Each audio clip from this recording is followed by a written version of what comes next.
Salut à tous, Freplane TV ce soir, nous sommes en live sur Twitch, nous serons en replay demain et on est en continu évidemment sur Discord. Vous pouvez trouver le lien de notre Discord dans la description de la vidéo si vous nous regardez sur YouTube. Et si vous nous regardez en live, à mon avis, vous êtes déjà tout à fait au clair avec l'adresse de notre Discord. Ce soir je serai seul, Nocif ne peut pas être là ce soir, donc ce sera un épisode à l'ancienne comme je vous disais juste avant de commencer.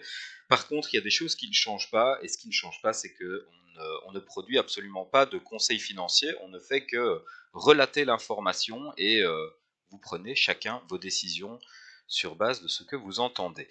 Je vous mets un petit plan sur le menu de ce soir, donc on va passer un peu les news en vrac comme d'habitude.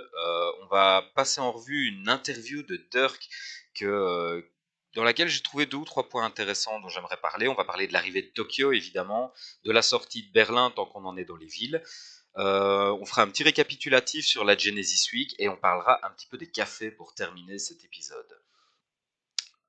Commençons immédiatement les news en vrac. Donc dans les news en vrac, on peut déjà remarquer ce nouveau modèle 2023 que vous voyez à droite des véhicules MV Motors comparé au modèle 2022 qui se trouve sur votre gauche. Voilà, bon, quelques retouches esthétiques, plutôt jolies je trouve, le nouveau modèle. Donc voilà, je voulais simplement vous montrer ce petit comparatif entre les deux.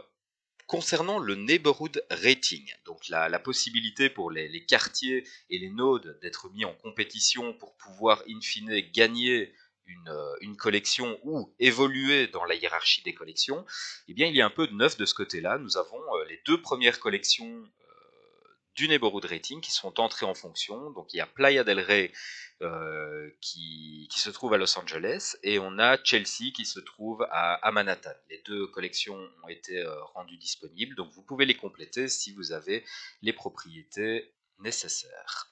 Ensuite, cette Genesis Week, nous avons vu passer une nouvelle interface pour Upland. Alors, info intox, je n'en sais strictement rien. Je vous avoue que j'ai vu ça aujourd'hui, je l'ai pris et je m'étais dit que je vous présenterais ça comme une possibilité dans l'avenir et non pas comme une certitude. Je ne sais pas d'où vient cette image, mais en tout cas, moi je trouve que ça mettrait un joli coup d'esthétisme à Upland, d'avoir un petit peu de couleur, d'avoir un menu un peu plus gai, et surtout, il y a pas mal de personnes dans la commu qui nous demandent des dark modes pour Upland parce que le blanc leur agresse les yeux.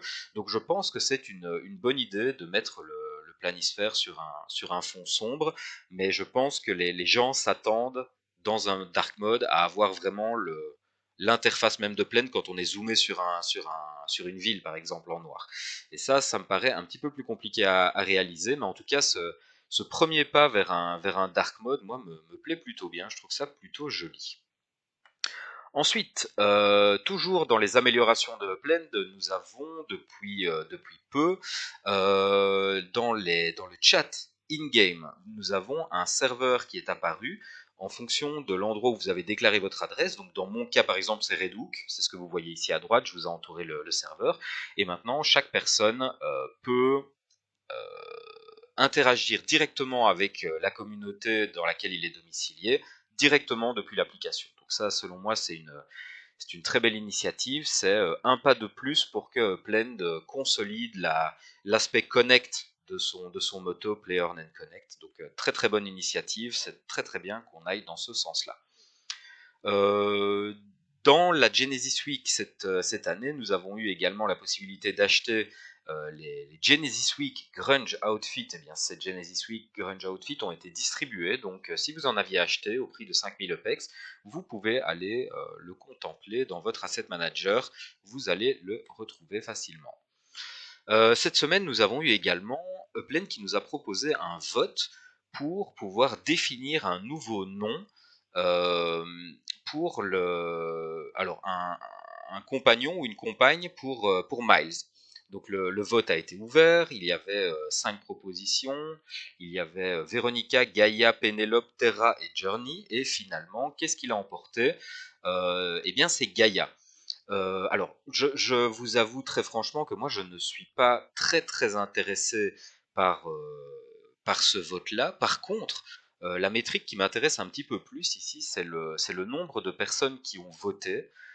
on voit qu'il y a 3450 personnes qui ont voté. On est clairement sur un vote un peu secondaire en termes d'importance. Donc au final, je trouve qu'il y a eu quand même une petite mobilisation pour ce vote. On voit qu'il y avait 13 270 votants potentiels. Voilà. On est, allez, je vais dire, on est à un petit tiers, un petit quart, allez, entre un quart et un tiers de votants. Donc bon, on est pas trop mal quand même. Je vois dans le chat, on a pas mal de team Gaia. Je vous avoue, je vous avoue, moi j'étais team Journey. Donc voilà, j'ai perdu sur ce coup-là. La dernière fois, j'avais eu un peu plus de flair, mais cette fois-ci, je me suis vraiment fait avoir. Upland nous demande notre feedback. Alors ça, moi, ça m'inspire du bon. Ça peut paraître un peu accessoire, mais ça me semble très positif, notamment en termes de référencement sur les App Store. À mon sens, euh, c'est euh, ces demandes de feedback avec des étoiles devraient à un moment aboutir sur du référencement sur le Play Store d'Android et sur l'App Store d'iOS. Donc moi ça m'inspire plutôt du bon. Je suis toujours content quand je vois que Plein demande du feedback, qui plus est comme celui-là. Donc n'hésitez pas, si vous avez envie de rendre un petit service à la plateforme, n'hésitez pas à aller laisser un commentaire où vous dites tout le bien que vous pensez de la plateforme.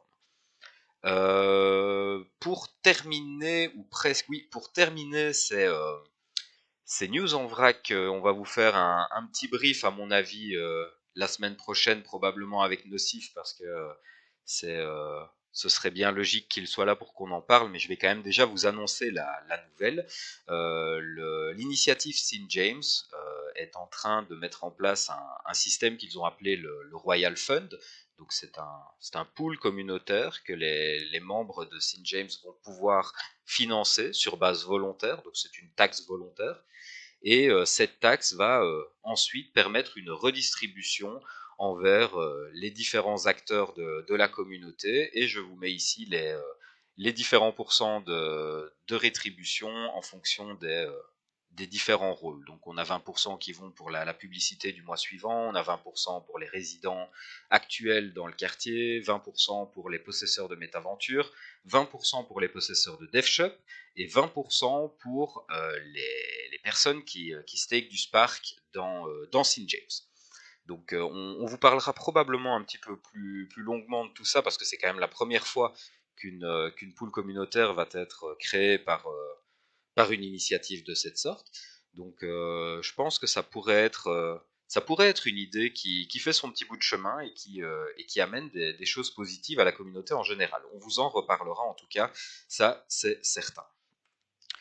Je vous avais parlé en début de ce live d'un article. Alors l'article, je vous ai pris. D'ailleurs, je pense que j'ai le lien ici. Je vais vous envoyer immédiatement le lien dans le chat du live pour ceux qui nous écoutent en direct. Et si vous nous écoutez en replay, je mettrai le lien dans les commentaires de l'émission. C'est un article en fait où Dirk a été interviewé. L'article en soi est intéressant. Je vais pas le passer entièrement en revue, mais je vais passer quelques points qui m'ont semblé assez intéressants. Notamment, alors, on apprend dans cet article énormément de choses sur Dirk. Ça retrace vraiment son parcours en tant qu'entrepreneur. Qu'est-ce qu'il a fait, qu'est-ce qu'il a créé dans sa vie. J'en ai appris pas mal finalement, alors que Dirk c'est quand même un personnage que Nocif et moi suivons d'assez près. On a appris qu'il a cofondé par exemple l'édition allemande du Financial Times, ce qui n'est quand même pas rien, et qu'il a créé un site qui s'appelle le Fair Observer.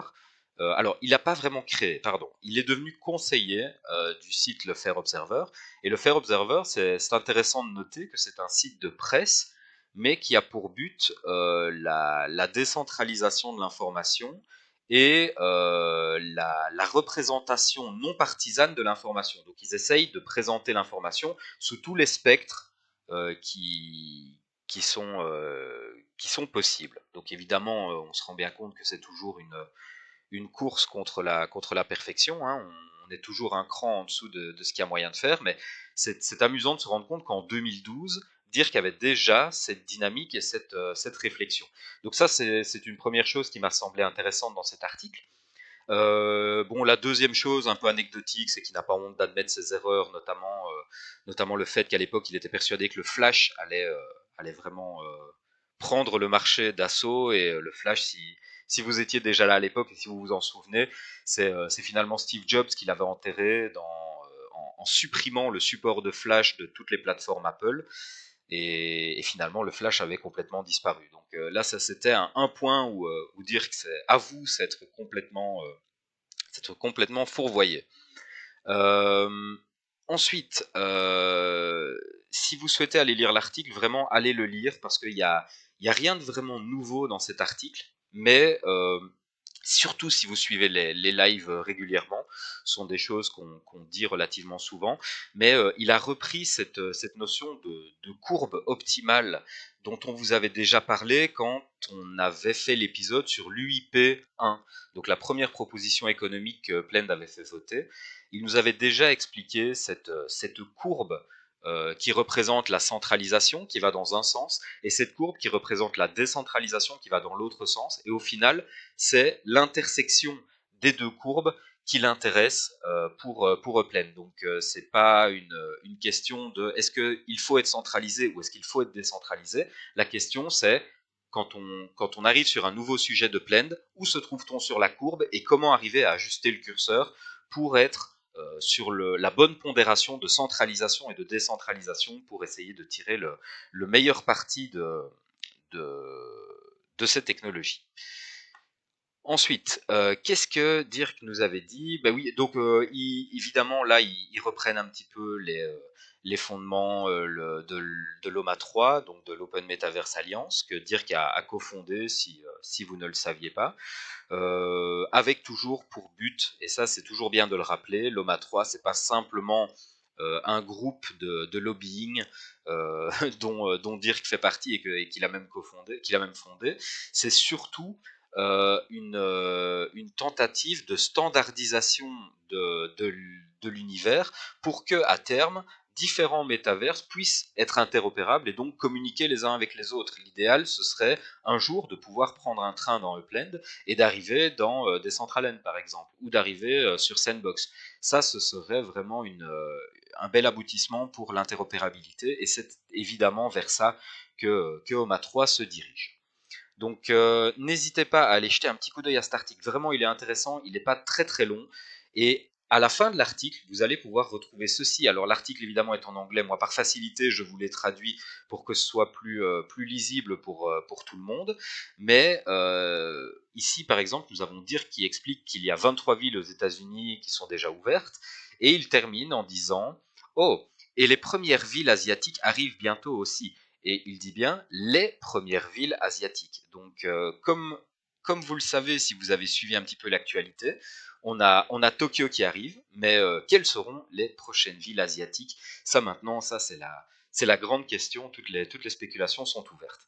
Ce qui est sûr, c'est qu'ils ont annoncé Tokyo. Donc on va passer là-dessus. Je vais rapidement jeter un petit coup d'œil sur le chat parce que je vous avoue que j'ai un petit peu du mal à débiter mes slides, à gérer mes slides, à débiter mon texte et à lire le chat en même temps. En tout cas, si vous avez des questions, n'hésitez pas. Je vous invite d'ailleurs, si vous avez des questions, à les mettre en majuscule dans le chat, comme ça je les repère facilement. Si ça vous va, moi ce serait une super solution. Euh, donc Tokyo, qu'est-ce qu'on peut dire de ça? Eh bien finalement pas grand-chose. Ils nous ont fait une petite vidéo de présentation que je vais vous montrer immédiatement. Je vais la laisser tourner pendant que je vous dis le très peu de choses qu'on sait. En fait, je vais surtout vous dire ce qu'on ne sait pas. On ne sait pas quand cette ville sort. On ne sait pas combien de propriétés il y aura. On n'a absolument aucune métrique. Tout ce qu'on a pour l'instant, c'est la vidéo qui passe pour l'instant. Si vous avez bourlingué un petit peu dans le milieu manga ou si ça vous a intéressé à un moment de votre vie ou si ça vous intéresse toujours, d'ailleurs, vous remarquerez le clin d'œil au manga Akira, notamment pour la moto. Qui fait complètement sens d'ailleurs parce que ce manga se déroule dans une ville qui s'appelle Neo Tokyo, donc ça a plutôt du sens d'utiliser cette imagerie pour la sortie de Tokyo. La question qu'on peut se poser maintenant, c'est est-ce que ce serait un indice en, en laissant supposer qu'il pourrait y avoir une collection autour du manga, autour de la création de films animés. On sait qu'il y a une culture très forte des mangas là-bas. Voilà, c'est une simple question que je pose là. Sachons également que dans le passé, tous les indices qui avaient été semés par Upland dans les vidéos comme ça, de manière très évidente comme celui-ci, ont souvent mené vers une impasse. Donc, est-ce que ce sera le cas cette fois-ci ou pas? On n'en sait strictement rien, mais je vous pose simplement l'information là pour que vous puissiez faire vos recherches. Grosse info de la semaine, évidemment, on a eu l'ouverture de Berlin qui a ouvert ses portes cette semaine. Alors on a fait visiblement une belle release. Moi je ne l'ai pas faite personnellement. Je préférais mettre un petit peu de côté plutôt que de me positionner sur cette release-là. En tout cas, moi, ce que je remarque, c'est que cet après-midi, et c'était dans les alentours de 15 heures, si ma mémoire est bonne, j'ai fait cette capture où 96% de Berlin avait été minté. Il n'y a pas de pression particulière sur le marché secondaire. On constate qu'il y a, comme d'habitude, après une release de ville, on constate qu'il y a à peu près un quart des propriétés totales qui sont mises sur le second marché. Donc, de ce côté-là, il n'y a vraiment rien de très surprenant. On avait encore tout à l'heure 614 propriétés non mintées, donc il y a probablement encore maintenant la possibilité de vous positionner sur Berlin si le cœur vous en dit. Si vous souhaitez un petit peu de métrique, à mon avis, vous avez vu ça passer, mais encore une fois, via Assassin, j'ai trouvé ce petit tableau qui nous montre les prix de base en UPEX par UpSquare de chaque quartier, avec également dans la troisième, donc le prix de base en UPEX c'est dans la seconde colonne. Dans la troisième colonne, vous avez donc le prix en UPEX d'une propriété type à 50 UpSquare. Donc ce qu'on peut remarquer évidemment ici, c'est que Berlin est un tier 3, donc que les prix sont adaptés et nettement plus faibles que ce qu'on a connu, notamment à Londres, ce qui est bien évident vu que c'est un tier 1. Dernière petite chose pour Berlin, le reveal des collections aura lieu vendredi, donc le 16, après-demain, à 18h heure française. Donc faites attention si vous avez des propriétés en vente, n'hésitez pas à les retirer de la vente avant que les collections ne soient annoncées pour ne pas qu'elles soient achetées à trop bas prix si ça devait être un risque pour vous. Je vois qu'on a une question dans le chat. Donnez-moi juste un petit instant, je la lis. Donc la roadmap envisage un bridge EOS vers ETH pour échange NFT et vente sur OpenSea pendant le troisième trimestre. Any news? Alors, à ma connaissance, il n'y a pas encore réellement de jeu. Alors, ça demande vérification parce que je n'ai pas encore vraiment décortiqué l'intégralité de ce qui a été annoncé à la Genesis Week. Ça fera probablement d'ailleurs l'objet du live de la semaine prochaine, mais on se disait avec Nocif que ce serait sympa qu'on puisse être présents tous les deux pour donner notre avis et qu'il puisse y avoir un échange d'idées un peu plus intéressant sur tout ce qui a été dit.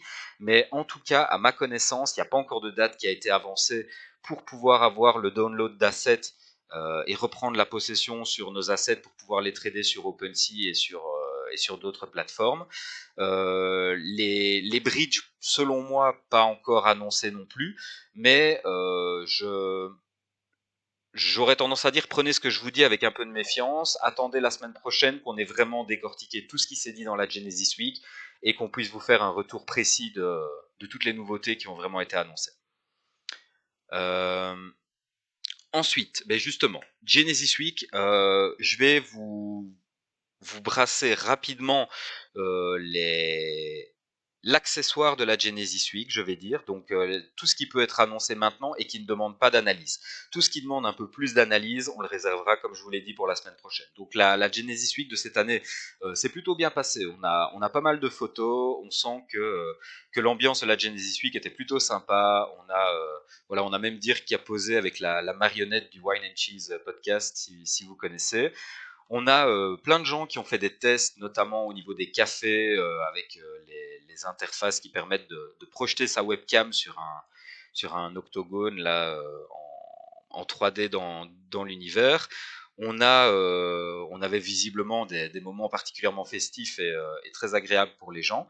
Mais plus intéressant que toutes ces photos encore, on a eu la distribution des cartes. Les premières cartes ont été distribuées, vous les voyez ici positionnées sur une propriété, et on a eu la possibilité de voir le gameplay des courses avec les cartes. Donc là, il y a quelques détails intéressants à remarquer, notamment les petites icônes qui se trouvent ici en bas à gauche de l'écran. Donc celle qui est tout en bas, c'est celle avec les flèches, est une icône qui va nous permettre de changer de bande de circulation quand on fait la course. Donc ça, c'est une des premières mécaniques. Les trois icônes au-dessus sont les icônes qui permettent de changer de vue, donc une vue directement à l'intérieur du casque, une vue du véhicule ou une vue par hélicoptère vue du haut. Et de l'autre côté de l'écran à droite, vous avez un contrôleur qui vous permet de freiner. Donc pour l'instant, c'est à ça que se limite le gameplay. Et visiblement, de ce que j'en ai vu sur le général de Blend, les gens ont l'air de trouver ça plutôt marrant et il y a l'air d'avoir des retours plutôt sympas. Pour en rester dans le domaine des véhicules, on a également eu une annonce à la Genesis Week de Memento qui vont arriver pour les stock cars qui ont été annoncés, je dirais, il y a 3 semaines ou un mois, quelque chose comme ça. Sachez que les Memento que vous voyez là ne sont pas forcément représentatifs de ce qui va réellement sortir, ce sont des modèles d'exposition pour l'instant, donc n'hésitez pas à rester informé sur Freeplane parce qu'on vous fera évidemment un retour dès que des Memento pour les stock cars sortiront. Ensuite, à la Genesis Week, nous avons eu le fameux plateau, le Upland Economics, avec une interview de Dirk, qui est une interview qui est, ma foi, très intéressante, mais avec beaucoup de sujets qu'on va traiter la semaine prochaine avec Nocif pour pouvoir vous donner un peu plus de perspective. Il y a juste un petit commentaire où j'ai capturé la transcription de la vidéo YouTube, parce qu'il me semble que ça reflète une tendance qui est intéressante, et je voulais vous partager ça. Après, vous me direz dans le chat si ça évoque quelque chose pour vous.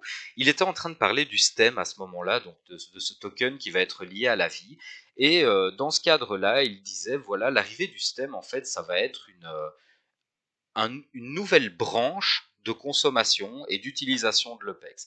Donc ça va induire auprès des uplanders un choix qui est de se dire, tiens, à partir de maintenant, qu'est-ce que je vais faire de mes UPEX? Est-ce que je mets mes UPEX plutôt dans de l'achat de STEM? Est-ce que, enfin voilà, vous avez compris, il y aura un choix qui va être fait. Et je trouve ça amusant parce que ce n'est pas la première fois que Plend amène cette idée de choix, et je pense que c'est une idée qu'il faut prendre très au sérieux et de manière très actuelle.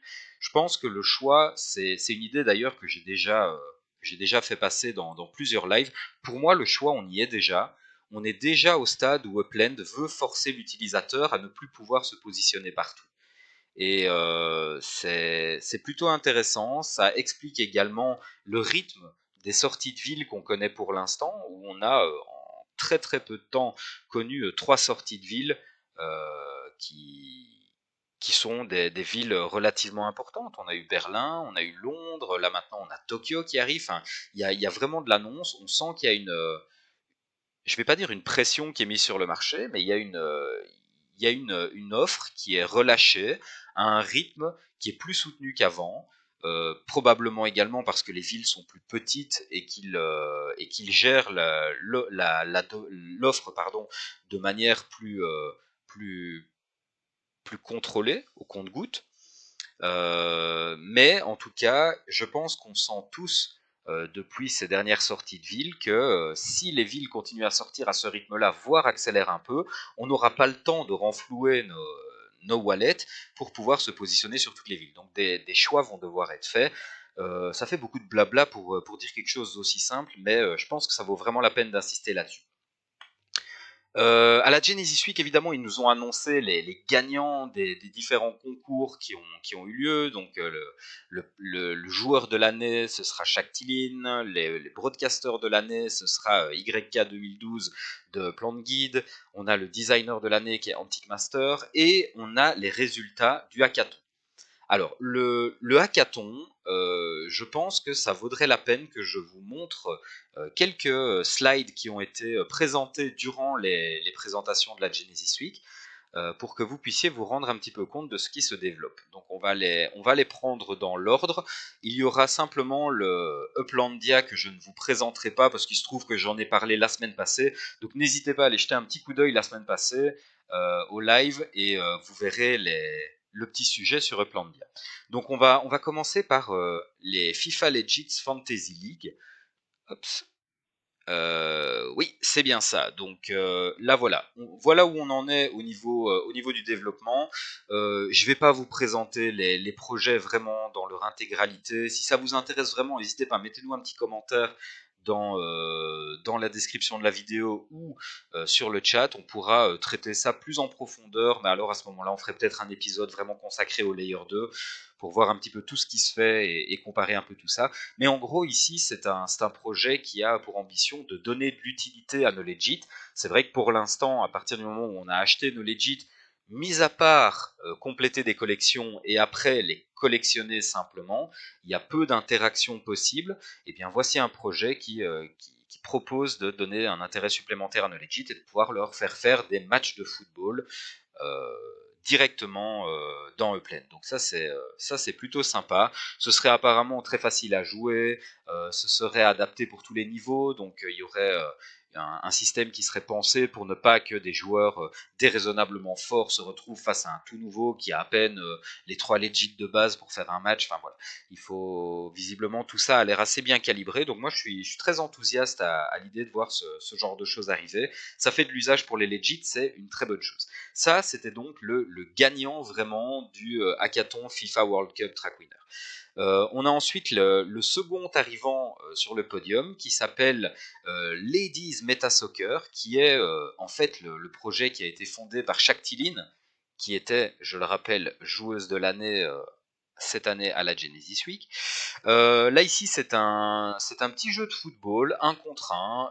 En gros votre personnage est à gauche, l'adversaire est à droite. J'ai fait un petit match tout à l'heure, je me suis fait royalement écraser, mais j'ai réussi à faire une capture à un moment où j'étais encore à 1-1. Je vous invite à aller jeter un petit coup d'œil sur le site si ça vous intéresse. Je vais d'ailleurs également vous mettre le lien dans le chat du live. Vous pouvez aller jeter un petit coup d'œil sur le site. Il y a une démo qui est jouable. Pour l'instant, on sent que toutes les intégrations avec Upland n'ont pas encore vraiment été rendues parfaitement publiques, mais il y a moyen de jouer une démo contre une IA et ça vous donnera déjà une idée du gameplay.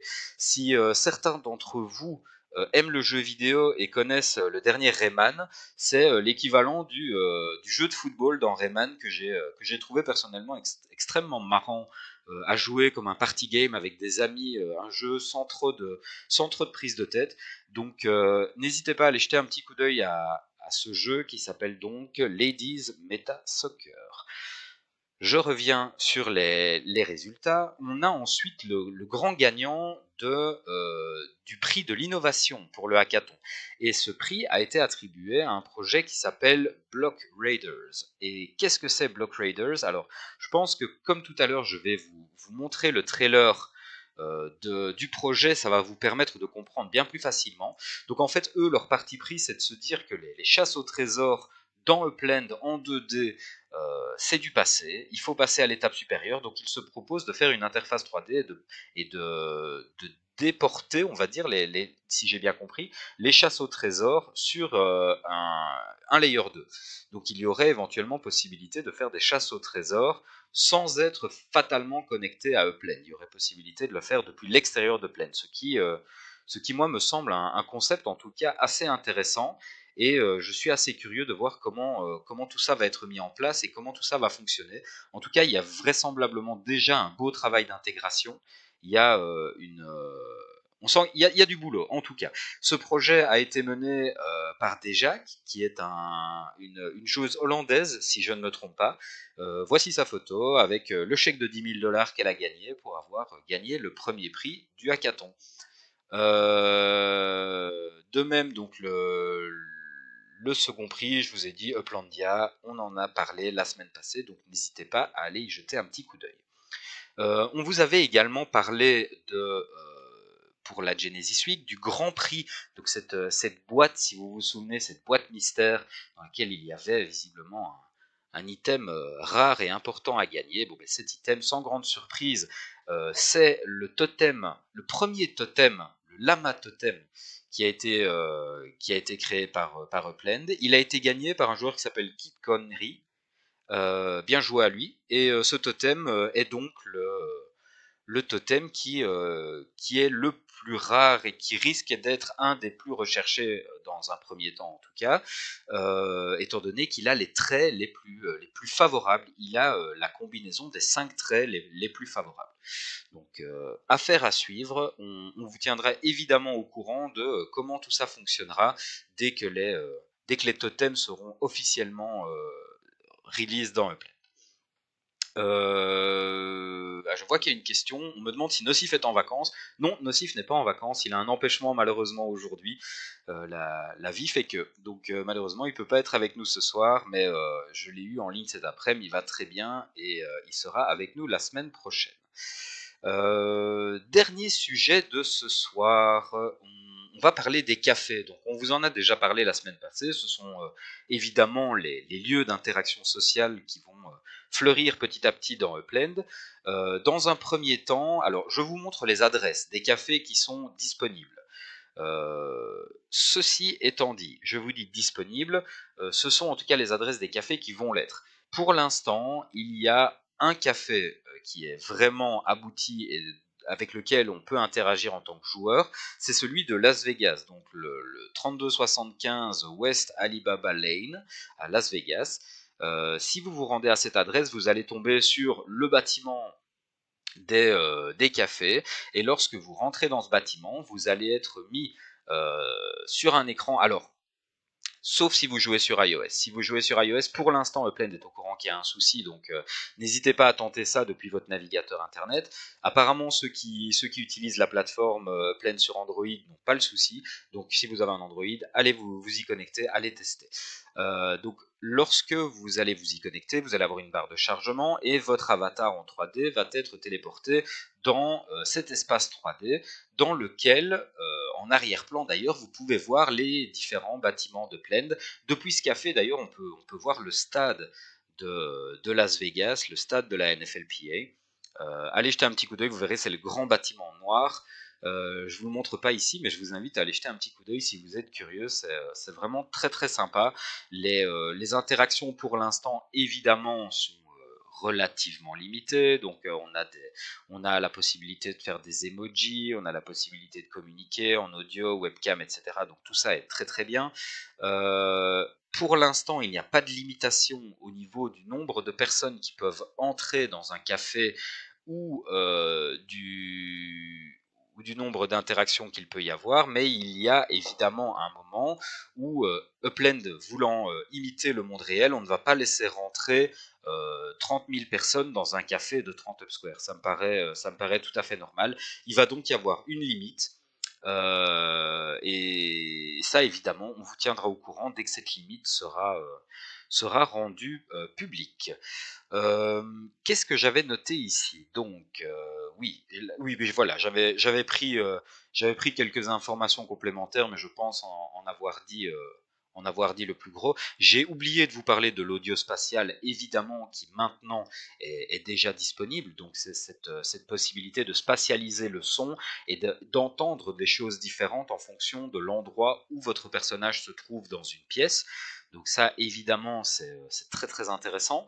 La possibilité également de faire des streams, ça c'est une possibilité qui va être très très intéressante, notamment dans le cadre du sport et de la possibilité de regarder des matchs en tant que communauté. Ça va être excessivement intéressant.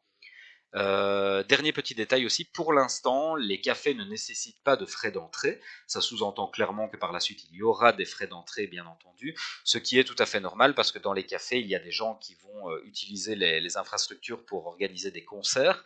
Et qui dit concert dit fatalement ouverture au public et donc fatalement payer une entrée. Donc tout ça est tout à fait normal. Je vois dans le chat que certains nous disent prochain live au café. Pourquoi pas? pourquoi pas, c'est évidemment quelque chose qu'on va envisager très sérieusement et on va juste regarder un petit peu comment le système est mis en place, comment faire la chose au mieux, comment créer un espace et à partir du moment où tout ça est mis en place, moi je serais très favorable en tout cas à délaisser Twitch si c'est possible pour vous et si la communauté est d'accord, et à transiter vers Upland, évidemment. Ce serait un mouvement tout à fait cohérent.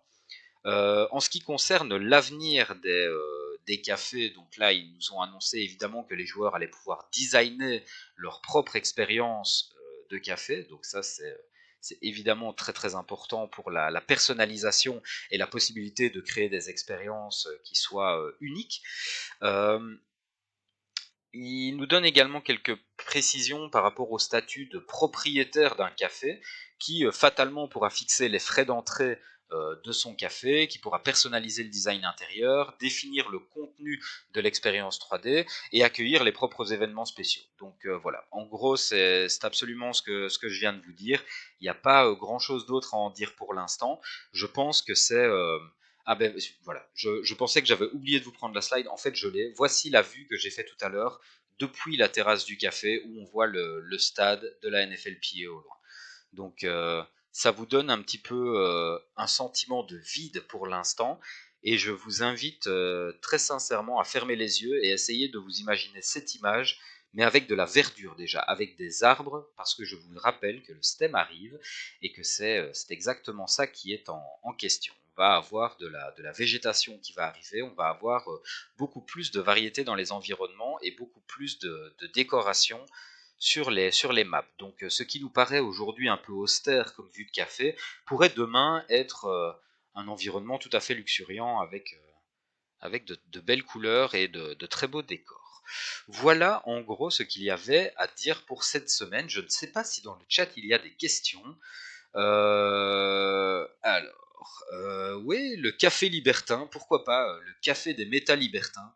On peut envisager ce genre de choses également sur Upland, même si je pense que ça ne conviendrait pas tout à fait au terme et au TOS, comme on dit, au Terms of Use, non, au Terms of Services.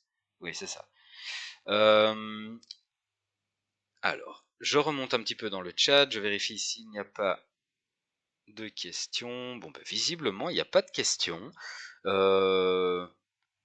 Il faut croire que j'ai été ultra clair. Euh, Parfait. Bah écoutez, voilà. Donc c'était ce qu'il y avait à retenir en tout cas cette semaine.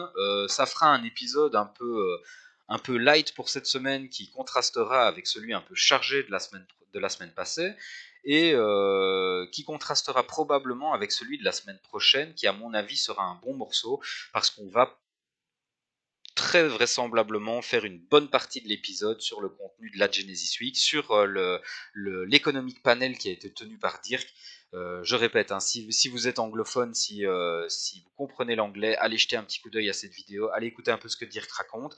C'est encore une fois, si vous suivez Freuplen depuis longtemps, si vous êtes sur les lives depuis longtemps, vous n'allez pas forcément apprendre énormément de choses. Par contre, des concepts qui sont parfois un peu complexes, un peu économiques, je trouve que Dirk a vraiment fait un bel effort de simplification et il les exprime vraiment d'une manière qui est claire, limpide et qui nécessite vraiment de connaître peu de choses en économie pour pouvoir suivre la conversation. Généralement, ce sont des discours un peu techniques.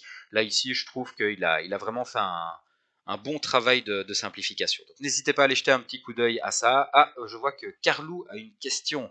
Je t'écoute, Carlou.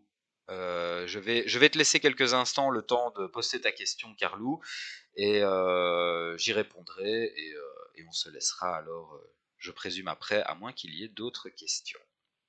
Donc je vais laisser quelques secondes et en profiter pour m'hydrater. Alors, Carlou qui nous demande Tokyo, c'est pour quand à peu près? Excellente question. Excellente question. Ça n'a pas été annoncé. Il n'y a pas de date de sortie qui a été annoncée. Là, pour l'instant, ils nous ont juste teasé. Donc, ils nous ont mis une petite vidéo en disant Tokyo arrive. Vous connaissez Upland. On peut jamais savoir ça. On a déjà eu le cas où des villes qui ont été annoncées ne sortaient pas, on a déjà eu le cas où des villes qui ont été annoncées sortent longtemps après, et on a eu le cas où ça sort très rapidement après. Euh, le mois de juillet, c'est possible. C'est tout à fait possible. Je pense que ce ne serait pas idiot et absurde de se dire que on pourrait partir sur une sortie par mois. Pour l'instant, c'est le rythme classique de plaine depuis le début. C'est une bonne moyenne, ça donne une bonne idée au niveau du timing. Donc je dirais que si je devais faire un pari, là ici, je te dirais maximum un mois et demi pour Tokyo. Si je devais écouter ce que je ressens au fond de moi vraiment, moi je dirais que dans 2 semaines, on pourrait déjà avoir des précisions pour une sortie dans 3 semaines. Voilà. Donc apparemment, certaines personnes parlent de mi-août. Voilà. C'est aucune idée. Honnêtement, là, vous allez avoir autant d'avis que de gens. Euh, Moi, ce que je vous conseillerais, c'est de vous tenir prêt, simplement. De surveiller également un peu les sorties d'assets qui vont être mis en vente, parce qu'il y a parfois une corrélation entre les sorties d'assets et les releases de ville, où on sent que Plend contrôle un petit peu le contenu des portefeuilles en proposant un peu de contenu avant les sorties de ville, ou inversement, ou propose une sortie de ville avant de sortir du contenu. Ça c'est déjà vu, il y a pas mal d'occurrences de ce genre de phénomène. Donc voilà, surveillez un peu tout ça. De toute façon, dès qu'il y a du neuf, on vous en parle dans un live Replend. Et, euh, et voilà, voilà. J'espère avoir répondu à ta question, même si ma réponse n'est pas des plus précises, mais je ne saurais pas inventer. Voilà. Je pense qu'on a à peu près passé tout en revue. Je suis super content parce que j'ai l'impression qu'on était quelques-uns quand même ce soir dans le chat, donc c'est super à vous d'être présents avec nous comme ça les mercredis soirs. Ça fait vraiment plaisir de vous voir aussi nombreux. Il me reste à vous souhaiter une bonne semaine, à vous dire à mercredi prochain. Et malheureusement, cette fois-ci, ce sera sans nocif, mais je passe quand même en mode métaverse. Je vous fais mon M métaversique de salut et je vous dis à la semaine prochaine. Ciao, ciao les gars.